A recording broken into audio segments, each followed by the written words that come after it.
ધોરણ 12 અર્થશાસ્ત્ર પાઠ 9 વિદેશ વેપાર ભાગ 2માં આપણે જોઈશું આજે આંતરિક અને વિદેશ વેપાર વચ્ચે શું તફાવત રહેલો છે. વિદેશ વેપારનું સ્વરૂપ અને પડકારો. વિદ્યાર્થીની બહેનો, આંતરિક વેપાર જે છે એ આંતરિક વેપાર કરતાં જુદું હોય છે. તો આ બે વચ્ચે શું તફાવત છે એના વિશે હવે સમજીએ. પહેલો તફાવત છે કદના આધારે તફાવત.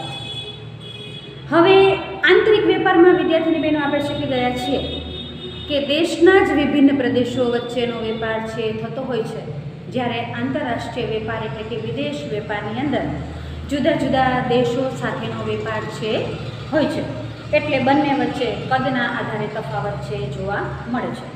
વિદેશ વેપારમાં અનેક દેશો છે એ વસ્તુઓ કે સેવાઓ, કાયદાઓ, પદ્ધતિઓ એના બધા જ વગેરે બાબતો છે આની અંદર સંકળાયેલા હોવાથી વિદેશ વેપારનું કદ છે એ વિદ્યાર્થીની બહેનો એ આંતરિક વેપાર કરતાં ઘણું બધું મોટું છે, એ મોટું જોવા મળે છે. કારણ કે જુદા જુદા દેશના કાયદાઓ પણ અલગ હોય છે, જુદા જુદા દેશની ઉત્પાદન પદ્ધતિ અલગ હોય છે, દરેક દેશોનું ઉત્પાદન પણ અલગ અલગ જોવા મળે છે અને અલગ અલગ સેવાઓ છે જોવા મળે છે. તો આ કદના આધારે તફાવત છે એ સૌથી પહેલું છે. બીજું છે વિવિધ ચલણો અને ચૂકવણીની પદ્ધતિઓમાં પણ તફાવત છે એ જોવા મળે છે. આંતરિક વેપારમાં પોતાના દેશના ચલણમાં ચૂકવણીઓ હંમેશા વિદ્યાર્થીની બહેનો બંને વેપારીઓ વચ્ચે કરવાની હોય છે. પોતાના જ દેશની એક બેંકમાંથી બીજી બેંકમાં ચૂકવણી છે એ કરવાની હોય છે. પરંતુ વિદેશ વેપારની અંદર પોતાના દેશનું ચલણ કોઈ સર્વસ્વીકૃત આંતરરાષ્ટ્રીય ચલણમાં એને રૂપાંતર કરવું પડે છે અને મૂંડિયામણના દરોની જાળવણી છે એ પણ રાખવી પડે છે. જે તે દેશના કાયદાઓ મુજબ પરવાનગીઓ છે એ વેપાર માટેની લેવી પડે છે અને આયાતકારો અને નિકાસકારોએ પોતાના દેશની બેંક પાસે ચૂકવણી કરવા અંગે શાખનું પ્રમાણપત્ર પણ વિદેશ વેપારની અંદર મેળવવું પડે છે.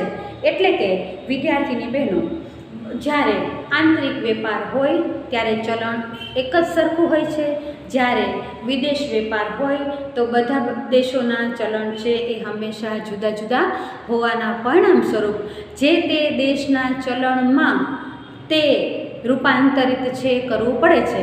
દાખલા તરીકે ભારતમાં રૂપિયો છે, અમેરિકામાં ડોલર છે.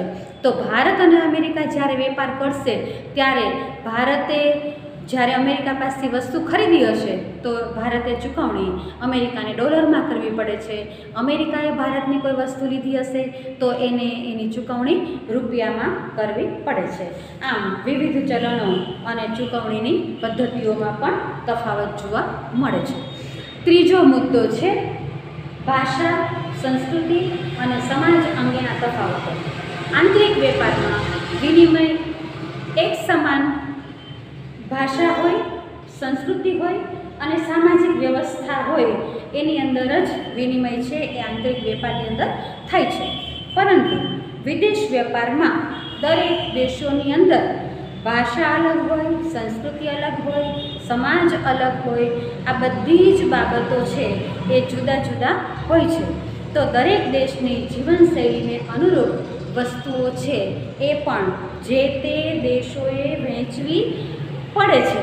આમ ભાષા, સંસ્કૃતિ અને સમાજ અંગે પણ તફાવતો છે એ વિદેશ વેપાર અને આંતરિક વેપારમાં જોવા મળે છે. તફાવતનો ચોથો મુદ્દો છે વાહન વ્યવહાર ખર્ચનો તફાવત. વિદેશ વેપારમાં આંતરિક વેપારની સરખામણીએ વાહન વ્યવહાર ખર્ચ એ હંમેશા ઊંચો ચૂકવવાનો હોય છે. દરેક દેશની હદ પર અનેક જાતના વેરાઓ છે એ વેરાઓ ભરવાના હોવાથી જે કાંઈ ખર્ચ છે એ હંમેશા ઊંચો જોવા મળે છે. જે આંતરિક વેપારની અંદર જે કરવેરાઓ હોય છે એ ઓછા હોય છે, જ્યારે વિદેશ વેપારની અંદર આંતરિક વેપારની સરખામણીમાં એ વધુ છે એ જોવા મળે છે. આમ વાહન વ્યવહાર ખર્ચનો તફાવત એ પણ એક આંતરિક અને વિદેશ વેપારની અંદર જોવા મળે છે. પાંચમું છે હરીફાઈના પ્રમાણમાં તફાવત. આંતરિક વેપારમાં કોઈ વસ્તુના અનેક ઉત્પાદકો હોય તો પણ ઉત્પાદનના સાધનો, ટેકનોલોજી વગેરે સમાન હોય છે, જ્યારે વિદેશ વેપારની અંદર દરેક ઉત્પાદક વર્ગીકરણ અને વિભિન્નતાના આધારે હરીફાઈ છે એ હરીફાઈ કરે છે. કોઈ દેશમાં એક પ્રકારની વસ્તુ વેચવા માટે જે તે દેશના ઉત્પાદકો તથા અન્ય દેશના ઉત્પાદકો છે એ બજાર હિસ્સો મેળવવા હરીફાઈ છે કરે છે. દાખલા તરીકે ભારત જ્યારે વિદેશી કાર ન હતી ત્યારે દેશના ઉત્પાદકો વચ્ચે હરીફાઈ હોવા છતાં તેનું પ્રમાણ આજના સમય જેવું ન હતું, જ્યાં રોજ નવા મોડેલ, નવા આકર્ષણો, નવી વિજ્ઞાપન વગેરે જોવા મળે છે. છઠ્ઠું છે ગ્રાહકને સંતોષવા અંગેનો તફાવત. એક જ દેશમાં સમાજ, શિક્ષણ, સજાગતા, માહિતી, મૂલ્યો, પસંદગીઓ, સહનશીલતા વગેરેના ધોરણો છે એ સમાન હોવાના કારણે કોઈ વેચનારને ગ્રાહકના સંતોષનો અંદાજ સહેલાઈથી છે એ મળે છે. તે પ્રમાણેની વસ્તુઓનું ઉત્પાદન, વેચાણ અને વિજ્ઞાપન તે હંમેશા વેપારીઓ છે એ ગ્રાહકોને કરે છે. પરંતુ વિદેશ વેપારમાં દરેક દેશમાં આવી બાબતોમાં તફાવતો છે એ ખૂબ મોટો હોય છે, એટલે કે મોટો તફાવત જોવા મળે છે. માટે વેચનારે ગ્રાહકોને સંતોષવા માટે વધુ મહેનત કરવી પડે છે, ગુણવત્તાનું ધોરણ પણ જાળવવું પડે છે. આંતરિક વેપારમાં ગ્રાહકના વર્તનની આગાહી કરી શકાય છે, જ્યારે વિદેશ વેપારની અંદર આ પ્રકારની કોઈ વર્તનની આગાહી થઈ શકતી નથી. સાતમું છે વહીવટી અને કાયદાકીય વ્યવસ્થામાં તફાવત. પોતાના દેશની વહીવટી અને કાયદાકીય વ્યવસ્થા વેપારીઓ જાણતા હોવાથી તેમને વેપાર કરવામાં મુશ્કેલીઓ ઓછી પડે છે. પરંતુ વિદેશ વેપારમાં દરેક દેશની વેરા, કાયદાકીય પરવાના, એના અંગેની જુદી જુદી પદ્ધતિઓ છે એ પૂરી જાણ્યા વગર વેપાર કરવાનો લગભગ આપણા માટે થઈને વિદ્યાર્થીની બહેનો અસંભવ બને છે. અન્ય દેશની નીતિઓ વિશેની જે કાંઈ માહિતી મેળવવાની પ્રક્રિયા છે એ પ્રક્રિયા પણ ઘણી બધી અઘરી અને ખર્ચાળ બાબત છે એ બાબત બને છે. એટલે કે દરેક દેશની વહીવટી પ્રક્રિયા, કાયદાકીય વ્યવસ્થા એની અંદર તફાવત હોવાના પરિણામ સ્વરૂપ આંતરિક અને વિદેશ વેપાર વચ્ચે ઘણો બધો તફાવત છે એ તફાવત આપણને જોવા મળે છે.